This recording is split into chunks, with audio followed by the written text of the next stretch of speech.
अस्सलाम वालेकुम स्टूडेंट्स, मेरा नाम है फरीहा खान और आप देख रहे हैं लर्न इंग्लिश विद रोशनी। तो आज का जो एडिटोरियल है उसका टाइटल है नो लूप होल्स। देखो, लूप होल्स का मतलब क्या होता है? लूप होल्स का मतलब होता है गैप्स, कमियां, वीकनेसेस। लेकिन किस में? रूल्स में या लॉज में। मतलब ये जो कमियां होती हैं, ये जो वीकनेसेस होती हैं, लोग क्या करते हैं? उनका फ़ायदा उठाते हैं किसी भी रूल से बचने के लिए या किसी भी कानून से बचने के लिए। तो नो का मतलब क्या है? अब ऐसे कोई गैप्स नहीं हैं, ऐसी कोई वीकनेसेस नहीं है, ना रूल्स में ना लॉज में। मतलब अब कोई भी बच नहीं सकता, कोई भी इस चीज़ का फ़ायदा नहीं उठा सकता। ठीक है, तो चलें अब इसको स्टार्ट करते हैं। स्टार्ट करने से पहले फिर मेरे सब स्टूडेंट्स से रिक्वेस्ट है, इन वीडियोस को लाइक किया करें, चैनल को सब्सक्राइब करें और ज़्यादा से ज़्यादा शेयर करें। अब होता क्या है कि जैसे कल मैंने वीडियो अपलोड की थी, हार्डली कोई 1K व्यूज़ आए हैं उस पर। मतलब बहुत स्लोली उस पर व्यूज़ आते हैं वीडियोस के ऊपर। अगर आप लोगों का इसी तरह से सपोर्ट रही कि बिल्कुल उसको शेयर नहीं करना, तो मेरे लिए बहुत मुश्किल हो जाएगा इन चीज़ों को कंटिन्यू करना। तो आप सबसे रिक्वेस्ट है, अगर आप इसको देखते हैं, इसको लाइक किया करें, चैनल को सब्सक्राइब किया करें और कमेंट्स किया करें। तो चलें अब इसको स्टार्ट करते हैं। The recent Lahore high court ruling. अच्छा, वो कह रहे ये वाली जो रूलिंग है, रूलिंग किसको बोलते हैं? अदालत के फैसले को, लीगल डिसीजन को बोलते हैं, अदालती फैसला। अच्छा, किसका? उसने कहा इसका। अच्छा, कब? उसने कहा रीसेंट वाला, हालिया, जो बिल्कुल नया है। अच्छा, ये रूलिंग किसके ऊपर है? किसके ऊपर ये ऑफिशियल डिसीजन आया है? उसने कहा ऑन वर्क प्लेस। मतलब ये जो काम की जगह है, वर्क प्लेस क्या होती है? जहाँ पे लोग काम करते हैं। ठीक है, ये जो वर्क प्लेस हरासमेंट है ना, इसके ऊपर ये रूलिंग आई है। हरासमेंट का मतलब क्या होता है? इसका मतलब होता है किसी को ज़हनी या जिस्मानी परेशानी देना। ठीक है, उसको तंग करना। अब ये जो रूलिंग है, उसने कहा डिजर्व्स, ये डिजर्व करती है, ये वर्थी है, ये किस चीज़ के काबिल है? उसने कहा टू बी वेलकम। वो इस चीज़ के काबिल है कि उसको वेलकम किया जाए, उसको खुश दिली से कबूल किया जाए। अच्छा, क्यों? कहता फॉर इट्स क्लैरिटी, इसकी वजाहत के लिए। मतलब ये इतनी क्लियर है, इतनी इजी है कि हर पर्सन को समझ आ सकती है। एंड कॉमन सेंस, और इसके लिए इसको वेलकम करना चाहिए। कॉमन सेंस का मतलब क्या है? इसका मतलब है कि ये प्रैक्टिकल है, ये प्रैक्टिकल सोच वाली है, ये एक सेंसिबल है। ठीक है, तो अब इसने इसमें क्या कहा इस लाइन में? उसने ये कहा है कि जो हालिया इसका फैसला है वर्क प्लेस हरासमेंट से रिलेटेड, कहता है ये वाली रूलिंग जो है ये इस काबिल है कि इसको वेलकम किया जाए। और क्यों किया जाए? इसलिए कि ये क्लियर है, ये वाज़िया है, और दूसरा ये प्रैक्टिकल है, सेंसिबल है, ये कबूल किए जाने के काबिल है। बाय होल्डिंग दैट, देखो बाय होल्डिंग का मतलब क्या? इसका मतलब होता है ये फैसला देते हुए, या ये क्लियर करते हुए, या ये कहकर। अच्छा, क्या कि हरासमेंट ऑफ अ वर्कर, कहता ये जो तंग करना है किसी भी वर्कर को। अच्छा, किसके जरिए? कौन तंग करने वाला है? उसने कहा बाय एन अथॉरिटी फिगर, उस पर्सन के जरिए जो कि अथॉरिटी फिगर है, मतलब जिसके पास पावर है। ठीक है, अब पावर किसके पास होती है? या तो वो बॉस होगा या कोई सीनियर ऑफिसर होगा। ठीक है, कहता इनके जरिए स्टिल काउंट्स, कहता वो अभी भी मानी जाती है एज वर्क प्लेस हरासमेंट, कि ये काम की जगह से रिलेटेड हरासमेंट है। मतलब ये वो तंग किया जाना है जो यहाँ पे हुआ है।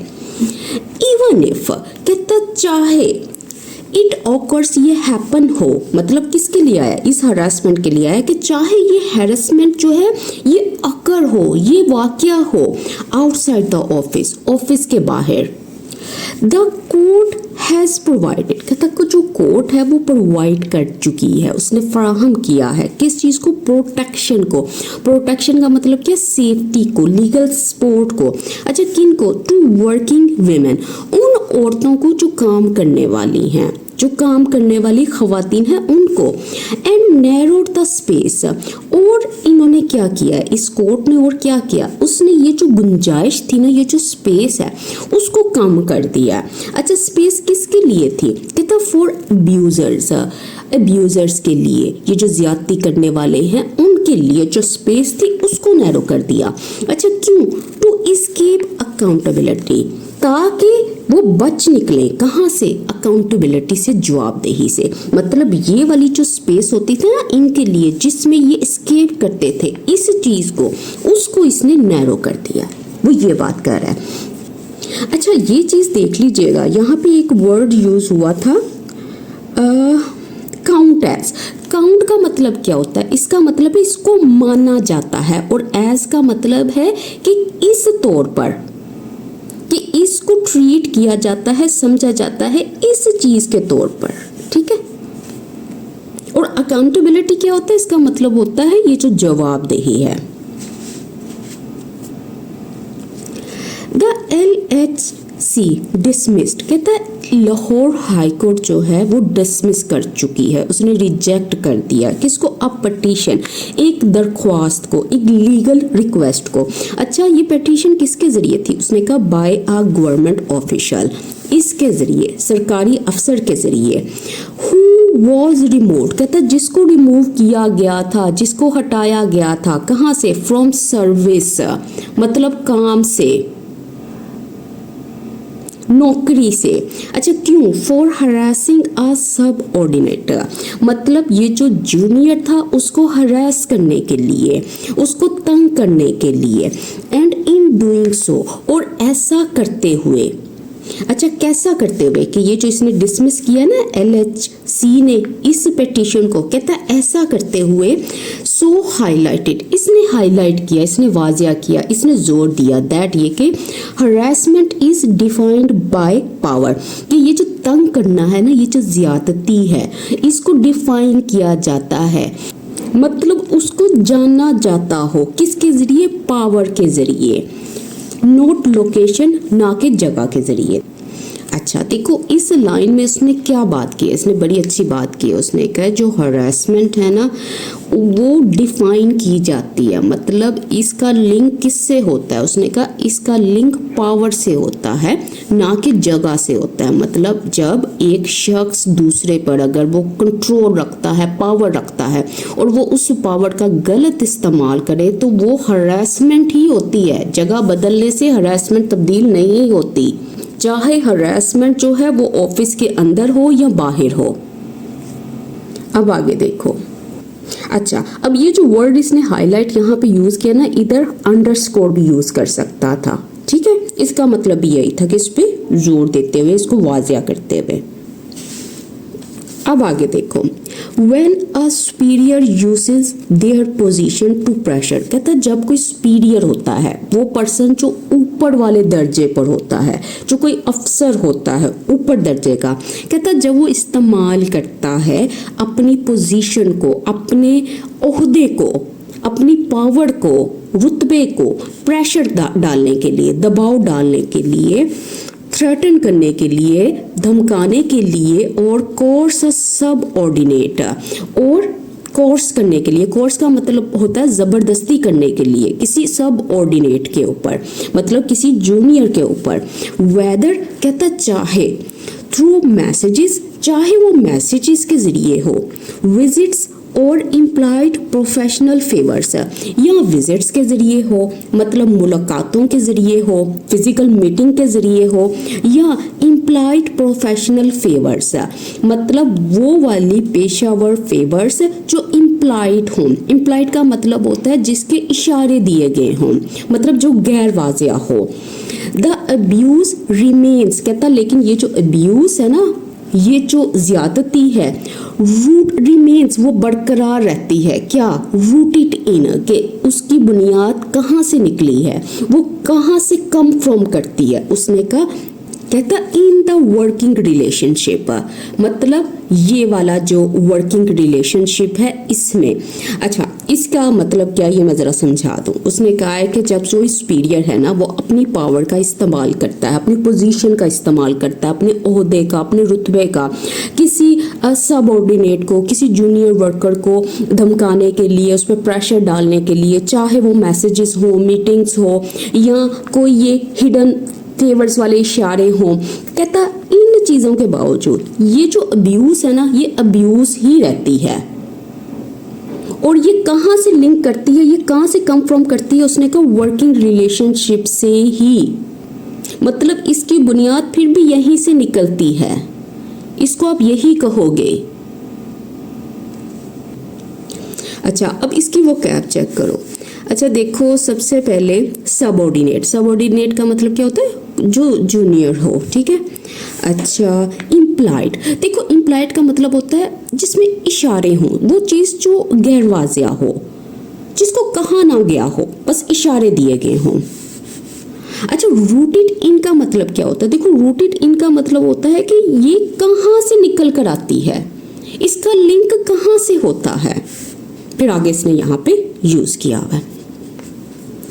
अब आगे देखो, it doesn't stop being workplace harassment. देखो, वही उसने बात की है। कहता है ये जो चीज़ है ना, ये स्टॉप नहीं करती, ये खत्म नहीं करती। अच्छा, क्या होने से? कहता वर्कप्लेस हरासमेंट होने से। सिंपली बिकॉज, सिर्फ इसलिए कि इट हैपन्स, ये होती है आउटसाइड द ऑफिस, ऑफिस से बाहर, मतलब दफ्तर से बाहर, या ये जो वर्क प्लेस है उससे बाहर, और फिर लग गया फुल स्टॉप। यही बात जो है इसने इसको वाजिया किया। इसलिए इसने कहा कि चाहे वो मैसेजेस हों, ये विजिट्स हों, ये इशारे हों, कुछ भी हों, फिर भी इसको क्या कंसीडर किया जाएगा? वर्क प्लेस हरासमेंट ही कंसीडर किया जाएगा।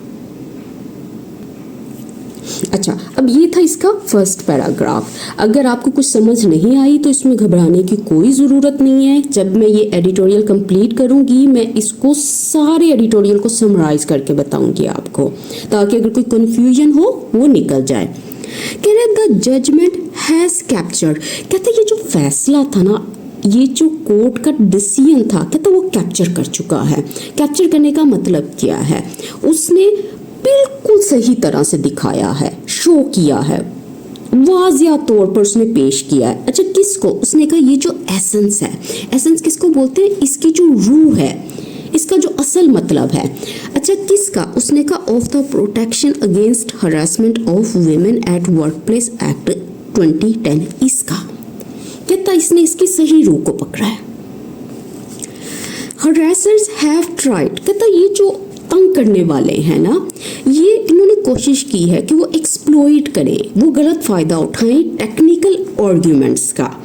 मतलब ये जो लीगल लूप होल्स हैं या प्रोसीजरल लूप होल्स हैं इनका। अच्छा, किस लिए? टू इस्केप कॉन्सिक्वेंसेस, ताकि वो बच निकलें इन कॉन्सिक्वेंसेस से, इन अंजाम से। अच्छा, अब इसमें वो कहना क्या चाह रहा है इस चीज़ का? देखो, ये जो ऊपर उसने ये बातें क्लियर की है ना कि ये ऑफिस से बाहर भी हो तो फिर भी इसको यही कंसीडर किया जाएगा। तो इस लाइन में इसने असल में यही कहा है कि ये लोग जो थे एक्सप्लॉइट करते थे टेक्निकल आर्ग्यूमेंट को। मतलब ये बात कहते थे कि ये ऑफिस के बाहर हुआ था, इसलिए ये हरासमेंट नहीं है। तो ये क्या है? ये टेक्निकल आर्ग्यूमेंट है, और इसको यूज करके वो क्या करते थे? इन कॉन्सिक्वेंसेस से बच निकलते थे।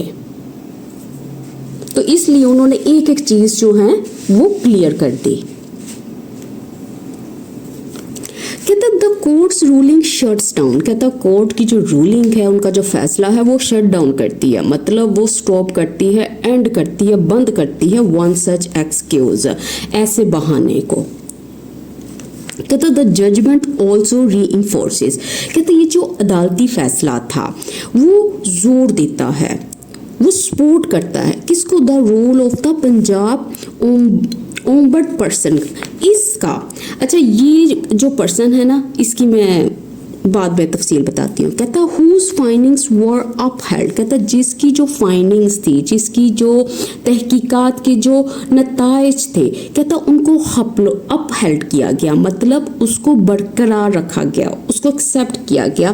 कहता डिस्पाइट अटेम्प्ट्स, कहता इन कोशिशों के बावजूद जो थी टू चैलेंज द प्रोसेस, ये जो कार्रवाई है उसके तरीके को, ये जो चैलेंज करने को थी। अच्छा, अब ये चीज़ देखो, यहाँ पे इसने यूज़ किया है ओम्बर्ड पर्सन। देखो ओम्बर्ड पर्सन का मतलब क्या होता है, देखो ये एक इंडिपेंडेंट अथॉरिटी होती है। ये क्या करती है, ये कंप्लेंट्स को सुनती है, ठीक है। और ये कंप्लेंट्स किससे रिलेटेड होती हैं, ये हरासमेंट से रिलेटेड होती हैं ज़्यादातर, ठीक है। अब वो यही बात कह रहा है कि जब कोई हरासमेंट या ऑफिशियल कंप्लेंट जो होती है इनके पास आती है तो वो उसे सुनकर इन्वेस्टिगेट करने का फैसला करती है। तो उस पूरे प्रोसेस को आप क्या कहते हो, ऑनबोर्ड पर्सन प्रोसीडिंग्स। अच्छा देखो, अब इसमें उसने ये कहा है कि ये जो कोर्ट है ना, ये असल में स्ट्रॉन्ग बना रही है ऑनबोर्ड पर्सन के रोल को, ठीक है। लोगों ने पहले क्या किया था, लोगों ने ऑनबोर्ड पर्सन की इंक्वायरी प्रोसेस को चैलेंज करने की कोशिश की, लेकिन कोर्ट ने क्या कहा, कोर्ट ने उसके डिसीजन को सही करार दिया। वो ये बात कर रहा है। अब होल्ड करने का मतलब यही होता है किसी चीज़ को बरकरार रखना, किसी चीज़ को सपोर्ट करना। कहता बाय क्लैरिफाइंग, मतलब ये वाजिया करते हुए कि दैट ये कि ओम्बड्स पर्सन प्रोसीडिंग्स आर डिसिप्लिनरी, कि इनकी जो प्रोसीडिंग्स हैं, इनकी जो कार्रवाई है वो क्या है, वो मतलब वर्क प्लेस की डिसिप्लिन से रिलेटेड हैं, नोट क्रिमिनल, ये मतलब क्रिमिनल लॉ से रिलेटेड नहीं है। द कोर्ट है सिग्नल, कहता जो कोर्ट है उसने इशारा दिया है दैट ये कि internal accountability can not be stalled, कि ये जो अंदरूनी कार्रवाई है, ये जो अंदर की जवाबदेही है, कहता उसको स्टॉल नहीं किया जा सकता, रोका नहीं जा सकता। By pointing to parallel criminal cases, point to करते हुए, हवाला देते हुए, किसका, उस क्रिमिनल केस का जो कि कौन सा है, जो पैरेलल है, जो साथ साथ चलने वाला है, और फिर लग गया फुल स्टॉप। अब आगे देखो, बोथ प्रोसेसेस सर्व डिफरेंट, कहता ये दोनों प्रोसेसेस जो हैं, ये दोनों जो कार्रवाइयाँ हैं, कहता ये सर्व डिफरेंट करती हैं, मतलब इनके डिफरेंट रोल्स हैं, इनके डिफरेंट फंक्शंस हैं, इनके किरदार डिफरेंट हैं, ये डिफरेंट किरदार अदा करती हैं, ठीक है। एंड मस्ट बी अलाउड, और इनको लाजमी अलाउ किया जाना चाहिए, इनको परमिट किया जाना चाहिए, इनको इजाज़त दी जानी चाहिए टू रन देयर कोर्स, कि वो अपना पूरा वक्त लें, वो खुद ब खुद ही जारी रहें, खुद ब खुद ही अंजाम तक पहुँचे। अच्छा, तो कहने का मकसद क्या है, इसका मकसद ये है कि ये जो दोनों प्रोसेस है ना, ये जो दोनों तरीकों की बात की है उसने, ये जो ऑफिस इंक्वायरी है, जो क्रिमिनल केस है, कहता है इनके डिफरेंट पर्पसेस हैं, इनके अलग अलग मकसद होते हैं, इसलिए हर एक प्रोसेस को अपना काम करने दो, मतलब वो अपने तरीके से चले, अलग अलग दोनों चीज़ें जो हैं वो चल सकती हैं। तो वो ये बात कर रहा है।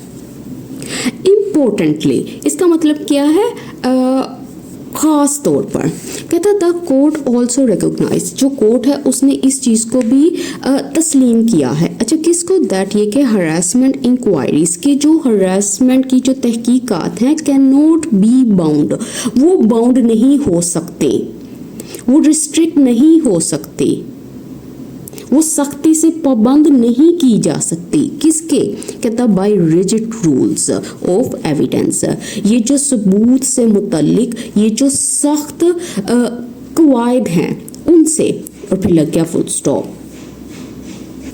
तो देखो कहना क्या चाह रहा है, उसने यही कहा है ना, कि उसने ये बताया है कि ये जो हरासमेंट इंक्वायरीज हैं, ये जो केसेस हैं, इनको इसमें नहीं बाउंड किया जा सकता, मतलब ये जो बहुत मजबूत ये जो प्रूफ मांगना है उसको यहाँ तक लिमिट नहीं किया जा सकता, मतलब क्रिमिनल केस के सिलसिले में तो सख्त प्रूफ की ज़रूरत होती है ना, लेकिन हरासमेंट इंक्वायरी को नहीं। वो इस तरह से बात कर रहा है। डिजिटल कम्युनिकेशन, कहता है ये जो ऑनलाइन कम्युनिकेशन पैटर्न्स हैं, किसके, और बिहेवियर, रवैये के, एंड एडमिशंस मैटर। और ये जो एडमिशंस हैं मतलब इकरार करना है, ये जो कबूलियत है, ये जो चीज़ है ये मैटर करती है, ये अहमियत रखती है। देखो उसने यही कहा है ना कि ये जो ऑनलाइन मैसेजेस हैं, ये जो डिजिटल राब्ते हैं, ये जो रवैये को बार बार दोहराना है, और इसके अलावा ये जो एडमिशंस हैं मतलब ये जो इकरार है, कहता ये चीज़ें मैटर करती हैं। कहता to demand near impossible standards of proof. कहता है डिमांड करना, मुतालबा करना किस चीज़ का, नियर इम्पॉसिबल, वो वाली चीज़ें जो तकरीबन नामुमकिन हैं। अच्छा ऐसे स्टैंडर्ड्स, ऐसे मेयार किसके, उसने कहा प्रूफ के, सबूत के। कहता वुड ओनली साइलेंस विक्टिम, वो सिर्फ और सिर्फ खामोश कर देंगे विक्टिम्स को, एंड प्रोटेक्ट द पावरफुल, और किसको बचाएंगे, किसको सेफ रखेंगे। उसने कहा ये जो पावरफुल लोग हैं उनको, मतलब ये जो बाइख्तियार लोग हैं उसकी बात कर रहा है। कहता द वे फॉरवर्ड, कहता ये जो आगे बढ़ने का रास्ता है, नाउ अब लाइज बियॉन्ड द कोर्ट्स। कहता अब वो कहाँ है, वो अदालती निज़ाम से आगे है, इससे परे है। कहता एम्प्लॉयर मस्ट टेक कंप्लेंट्स। कहता ये जो एम्प्लॉयर्स हैं, नौकरी देने वाले हैं, उनको ये जो शिकायतें हैं इनको लाजमी लेनी होंगी सीरियसली, बहुत संजीदगी के साथ। ट्रेन इंक्वायरी कमेटीज़, ये जितनी भी तहकीकाती कमेटीज़ हैं उनको ट्रेनिंग देना होगी। एंड एक्ट विदाउट डिले, और इनको अमल करना होगा बगैर किसी देर के। गवर्नमेंट्स मस्ट इंश्योर, कहता है ये जो गवर्नमेंट्स हैं उनको लाजमी पक्का करना चाहिए दैट ये कि the work place harassment law is in force, कि ये जो वर्क प्लेस हरासमेंट लॉ है इसको इन्फोर्स किया जाए, इसको लागू किया जाए, नाफिज किया जाए। अच्छा किस तरह से, इन लेटर एंड स्पिरिट, मतलब इसको, अच्छा ये लेटर और स्पिरिट का मतलब क्या होता है, इसका मतलब है कि ये जो लेटर है मतलब इसके जो लफ्ज़ हैं उसके मुताबिक, इसकी जो स्पिरिट है मतलब जो असल रूह है उसके मुताबिक, मतलब ईमानदारी से, असल इसके जो असल मकासद हैं उसके लिए, ट्रू सेंस में। और अगर इसको वैसे ब्रेक करना ना, देखो लेटर का मतलब क्या होता है, लेटर ऑफ लॉ का मतलब होता है कि जो रूल्स हैं उनको फॉलो करना, ठीक है। मतलब जैसे कोई भी रूल्स है, कोई फॉर्म्स फिल करने हैं, आपने उसको फिल कर दिया, आपने रूल्स को फॉलो कर दिया। लेकिन जो स्पिरिट ऑफ लॉ होती है ना, उसका मतलब होता है कि वाकई जो विक्टिम है उसको प्रोटेक्ट किया जाए, उसको इंसाफ दिया जाए, मतलब उसको रूल्स के तौर पर भी फॉलो किया जाए और उसकी जो असल, उसकी जो नीयत है उसके तौर पर भी फॉलो किया जाए। And work places must make clear, कहता जितनी भी वर्क प्लेसेस हैं, काम की जगह हैं, उसको लाजमी क्लियर करना चाहिए, वाज़ा करना चाहिए दैट ये कि अब्यूज़ ऑफ अथॉरिटी, ये जो अथॉरिटी है, जो पावर है, जो पोजीशन है, उसका जो गलत इस्तेमाल है, विल नॉट बी टॉलरेटेड, उसको टॉलरेट नहीं किया जाएगा, उसको बर्दाश्त नहीं किया जाएगा। कहता no matter where it takes place, कहता ये फ़र्क नहीं पड़ता कि वो कहाँ होता है, कहाँ अक्कर होता है, कहाँ हैपन होता है। और फिर लग गया फुल स्टॉप। देखो अब ये एडिटोरियल हो गया कंप्लीट। अब इस एडिटोरियल में उसने बातें क्या की थी, देखो लाहौर हाई कोर्ट जो है उसने क्लियरली ये बात कह दी है कि जो हरासमेंट है, कहता वो अगर किसी के भी ज़रिए होती है, ठीक है, ये सारा इसने मेंशन किया हुआ है, ठीक है, किसी भी अथॉरिटी फिगर के ज़रिए होती है, चाहे वो वर्क प्लेस की जगह पे हो, मतलब ऑफिस में हो या ऑफिस से बाहर हो, उसको वर्क प्लेस हरासमेंट ही कंसीडर किया जाएगा। अब ये जो डिसीजन है ना इसका, ये क्यों दिया गया है, ताकि ये जो काम करने वाली जो औरतें हैं, जो औरतें घर से बाहर काम करती हैं, उनको प्रोटेक्ट किया जाए, ठीक है, और ये जो अब्यूजर्स हैं उनको स्टॉप किया जाए ताकि ये बच ना सकें पनिशमेंट से। इसके अलावा ये जो कोर्ट है ना, इसने अनबोर्ड पर्सन का जो रोल है उसको भी सपोर्ट किया है, और उसने इस बात को भी क्लियर किया है कि जो इंटरनल इंक्वायरीज हैं वो क्रिमिनल केसेस से डिफरेंट हैं। इसके अलावा इसने ये जो प्रूफ के रूल्स हैं इसके स्टैंडर्ड को भी डिस्कस किया और ये भी बताया कि कौन कौन सी चीज़ें जो हैं वो इनफ हैं। और लास्ट पे इसने ये कहा है कि जो एम्प्लॉयर्स हैं, जो गवर्नमेंट्स हैं, उसको इस एक्ट को सीरियसली लेना होगा, उसको ये जो लॉ है उसको प्रॉपर्ली एनफोर्स करना होगा और इस बात को क्लियर करना होगा कि ये जो पावर है उसका जो मिसयूज़ है वो कहीं पे भी एक्सेप्टेड नहीं होगा। तो ये सारी उसने बातें की हैं आज के इस एडिटोरियल में। तो अब आपसे मेरा ये क्वेश्चन है कि आपने ये सारा एडिटोरियल रीड किया है, ठीक है। अब आप इस सारे एडिटोरियल को 2 या 3 लाइंस में समराइज करके बताओ कि इसमें बात क्या हुई है, ताकि आप सबको पता चले कि आपने रीड क्या किया है। तो अगर वीडियो अच्छी लगी हो तो इसको लाइक कीजिएगा, चैनल को सब्सक्राइब कीजिएगा और उसके साथ ही मुझे इजाज़त दें। अल्लाह हाफिज़।